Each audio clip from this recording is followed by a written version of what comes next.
हम आकाशवाणी के लखनऊ केंद्र से बोल रहे हैं। कुछ ही देर में हमारा अगला कार्यक्रम होगा।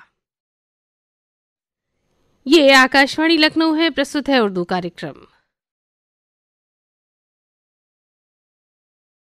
साथ मैं सैयद मोहम्मद उमैर आपकी खिदमत में हाजिर हूँ। आदाब कबूल फरमाएं। सामीन, इस कारखाना कुदरत में जिसको जो नियमतें मिली हैं, खास तौर पर वो अदब व एहतराम की बुनियाद पर ही मिली हैं। इसीलिए कहा जाता है बाअदब बानसीब, बेअदब बेनसीब। लिहाजा आज के वक्त में सबसे ज्यादा अदब व एहतराम के लायक अगर कोई जात, कोई शख्स है तो वो हैं हमारे बुजुर्ग हजरात। अब चाहे वो हमारे बूढ़े वालिदैन हों, बुजुर्गों का एहतराम करना हमारा एक अखलाकी फरीजा और समाजी जिम्मेदारी है। इसी वजह से हर मजहब में बुजुर्गों का एहतराम करने पर बहुत जोर दिया गया है कि उन्होंने हमारी जिंदगी में अपनी जवानी के वक्त में बहुत ही अहम किरदार अदा किया है, जिसको कोई फरामोश नहीं कर सकता। चुनांचे अब बारी हमारी है कि हम उनका हर एतबार से अदब व एहतराम करें और उनकी तमाम जरूरतों का पूरा ख्याल रखें। इसके अलावा इस दुनिया रंगोबू में सैकड़ों जबानें बोली समझी जाती हैं, और जैसा कि आप हजरात को मालूम है कि उर्दू हिंदी हिंदुस्तान में सबसे ज्यादा बोले जाने वाली जबानें हैं। उनका दायरा सिर्फ हिंदुस्तान में ही नहीं बल्कि गैर मुल्कों में भी जा पहुंचा है। लिहाजा अब गैर मुल्कों में भी खूब हिंदी उर्दू दोनों जबानें बोली समझी जा रही हैं। इसी पस मंजर में आज हमने एहतमाम किया है एक मकाले का। मौजू है गैर मुल्कों में फलती फूलती हिंदी जबान अदब का पस मंजर। मकाला निगार है जनाब doctor Syed Ahmad Rizwan.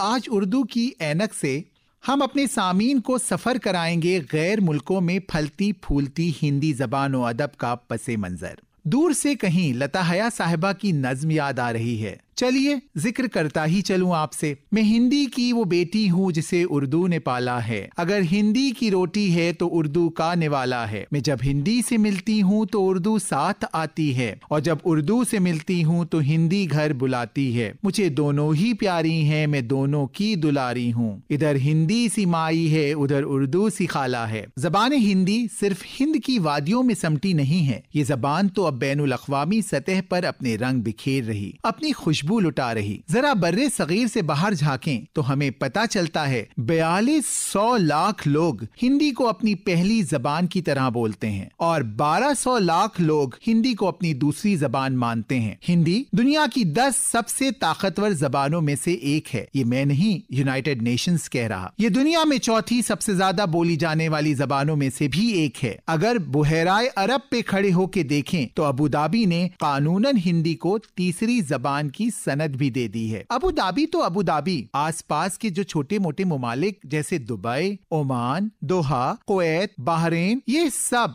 Hindi social club को बाखूबी जिंदा रखे हैं, जो सखावती और समाजी आसमान में हिंदी अदब का सतरंगी कौज़ो क़ज़ा फैला रही है। आइए तो कुछ दरो दीवार खोलते हैं उन हिंदी कवि और लेखकों के ऊपर जो बैनुल अक़वामी सतह पर हिंदी की खिदमत में मुलव्वस हैं। ये लोग अपने तजुर्बों को, अपने जज्बातों को और अपने इर्द गिर्द रोजमर्रा की जिंदगी को देवानगरी में कलमबंद करते हैं। अगर हम अटलांटिक के करीब जाएं तो मोहतरमा सुधा ओम धिग्रा अमेरिका में हिंदी मदारिस खोलकर हिंदी की खिदमत कर रही हैं। बहुतेरे यूनिवर्सिटियों में खुद मुलाजमत लेकर गैर हिंदी तालिब इल्मों को अपने हिंदी के पाठ सिखा रही हैं। बहुत सारे हिंदी नाटकों को अपने हुनर से उन्होंने सजाया और संवारा भी है। इनके काम पे नजर डालें तो कहानियां, नॉवल, इंटरव्यू, मकाले और अखबारों के कॉलम सबको हिंदी से इन्होंने सजाया है। इनकी कलम की शोहरत, मेरा दावा है, तलाश पहचान की, सफर यादों की, परिक्रमा, वसूली, माँ ने कहा था जैसे अदबी करामात की वजह से अदबी हलकों में हलचल मचा रही है। हिंदी और अमेरिका की बात हो और सुश्री लावण्या शाह का जिक्र ना हो तो कुछ अधूरा सा लगता है। आपने अपने वालिद माजिद से हिंदी अदब विरासत में लिया है। बचपन की घुट्टी और घर की फिजा में हिंदी अदब घुला मिला सा था। सुश्री शाह अमेरिका में रहते हुए महाभारत सीरीज के लिए दोहे भी लिख चुकी हैं। सुश्री शाह ने श्री नरेंद्र शर्मा और सुश्री लता मंगेशकर के लिए हिंदी रेडियो के जरिए खराज अकीदत भी पेश की। सुश्री शाह की पेशकश फिर गा उठा प्रवासी अदबी हलकों में खासी शोर मचा रही है। आज भी पढ़ने वाले जो बाहर रहते हुए हिंदुस्तानी हैं, उनकी आंखों से आंसू गिर पड़ते हैं। अपने सुंदर कांड को हिंदी के लफ्ज और जज्बात दिए और अपनी अदबी मकबूलियत को और बढ़ावा दे दिया। एक और नाम जो अमेरिका अमेरिका की हिंदी अदब के खजाने में सरे फेरिस्त है वो है डॉक्टर अनीता कपूर का। इनकी कविताएं, कहानियां, सहाफी कॉलम और किताबों के तर्जुमों ने हिंदी अदब को और मजबूत किया है। डॉक्टर अनीता कपूर को हिंदू मंदिरों और सकाफती इदारों में हिंदी अदब को मकबूल करने के लिए कई अवार्डों से भी नवाजा गया है। आपका दर दौलत अमेरिका के फ्रेमोंट शहर में मौजूद है। बरतानवी हुकूमत ने भी हिंदी अदीबों को वो मौका दिया जहां हिंदी का परचम सरबुलंद किया गया। मोहतरम तजेंद्र शर्मा हिंदी अदबी खिदमत के जानिब से यूनाइटेड किंगडम में कथा यूके के सेक्रेटरी ओहदे पे मुकीम है। बैनुल अक़वामी प्लेटफॉर्म पर आपके बनाए इदारे इंदु शर्मा मेमोरियल ट्रस्ट की बड़ी पूछ है जो हिंदी के अदीबों को अवार्ड देती है, उनकी हौसला अफजाई करती है। हिंदी किसी एक खित्ते की मोहताज नहीं। मोहतरमा ज़किया ज़ुबैरी हिंदी की खिदमत कर रही हैं, बावजूद वो लेबर पार्टी के कामों में पूरी तरह से मुलव्विस हैं। बचपन से ही कविता और कहानियों को लिखती पली बड़ी हैं। उन्होंने बहुतेरे हिंदी ड्रामे, कहानियों को स्टेज तक पहुंचाया, मगर हमेशा दूसरे हिंदी अदीबों के लिए, खुद के लिए नहीं। कथा युगे की 14 उर्दू कहानियों को बखूबी हिंदी तर्जुमा करके उन्होंने कई नई अयाम खोल दिए तर्जुमे के अदीब हलकों में। हिंदी रिसालों की खिदमत की बात हो और जनाब पद्वेश गुप्त को याद ना किया जाए तो हिंदी अदब पे जुल्म होगा। तकरीबन 20 कवि सम्मेलनों की निजामत आपने बरतानिया में की और यूरोप के अलग अलग मुमालिक में जाके हिंदी की धूम मचा दी। पुरवाई बरतानिया से शाया होने वाली सबसे मकबूल और मुस्तनद हिंदी अदबी रिसाला है, जिसे 18 सालों तक श्री गुप्ता ने अपनी खिदमत दी एडिटर की ओहदे पर। सिर्फ पुरवाही नहीं, एक और रिसाला प्रवासी टुडे मैगजीन को भी 8 सालों तक एडिटरशिप से सींचा और लोगों के बीच इस रिसाले को भी मुस्तनद कर दिया। जनाब गुप्त की किताबें प्रवासी पुत्र तारकीन वतन की रोजमर्रा की जद्दोजहद को बखूबी बयान करती हैं। हर कोई जो समुंदर पार करके जाता है उसको जैसे लगता है कि प्रवासी पुत्र उसकी अपनी कहानी है। तहकीकी अदब की बात करें तो सुश्री कविता वाचवानवी एक ऐसी कवित्री हैं जो अपने नाम का हक और मादरी जबान हिंदी का हक बखूबी अदा कर रही। उनकी कविताओं का मजमुआ मैं चल तो दूं, हिंदी की लुगत, निराला काव्य कविता की जातीयता, महर्षि दयानंद और उनकी योग निष्ठा हिंदी जबान के बेहतरीन दमखम फराहम करने वाली किताबें हैं। जनाब संदीप नैयर ने काफी वक्त हिंदुस्तान में बिताया और जब रोजगार से फारिग हो गए तो यूरोप में बस गए। अकेले यूरोप में नहीं बसे, हिंद और हिंदी दोनों को ले जाके यूरोप में एक नया अयाम दिया। यूरोप में रहते हुए उनका नॉवल समर सिद्धा मंजरे आम आया और खुद में मकबूल होके हिंदी को भी मकबूल कर दिया। उनकी लिखावट में मोहब्बत, दर्द और बदले के रंग दिखते हैं। उनकी कहानियों का मजमुआ रुमानी और शहवत अंगेज जज्बातों से भरा हुआ है। ना चाहकर भी उर्दू अदब की मशहूर कातिब इस्मत चुगताई की याद दिला देती है ये किताब। मोहतरमा शिखा वाशने ने यूरोप हिंदी अदब को अपने सफरनामे स्मृतियों में रूस का तोहफा दिया। यूके की तरफ से सुश्री वाशने को महावीर प्रसाद त्रिवेदी पत्रकारिता अवार्ड से नवाजा गया। लंदन डायरी अखबार में आपके कॉलम कारीन को बहुत पसंद करा गया। अवार्ड की बात करें तो नए लिखने वालों में हिंदी अदब को इज्जत बख्शने वालों में कवित्री तिथि दानी का नाम भी सरे फेरिस्त है। आपकी किताब प्रार्थनारत में बतखें बहुत मकबूल हुई और हिंदी गौरव सम्मान और डॉक्टर लक्ष्मी मल सियासी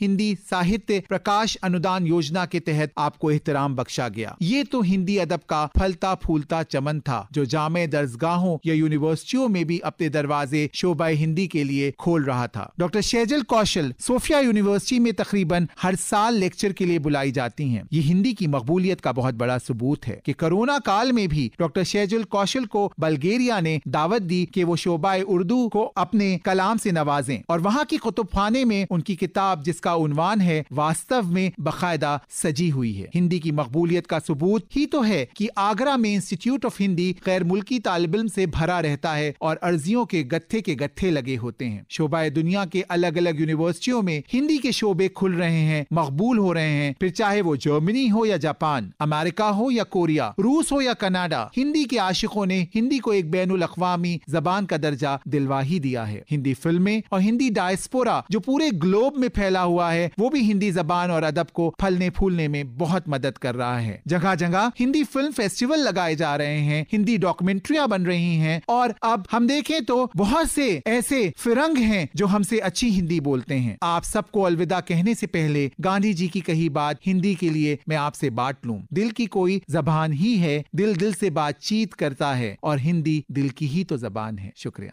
सामीन, अभी आप गैर मुल्कों में फलती फूलती हिंदी ज़बान और अदब का पस मंजर के उन्वान से एक मकाला समाअत फरमा रहे थे। मकाला निगार थे जनाब डॉक्टर सैयद अहमद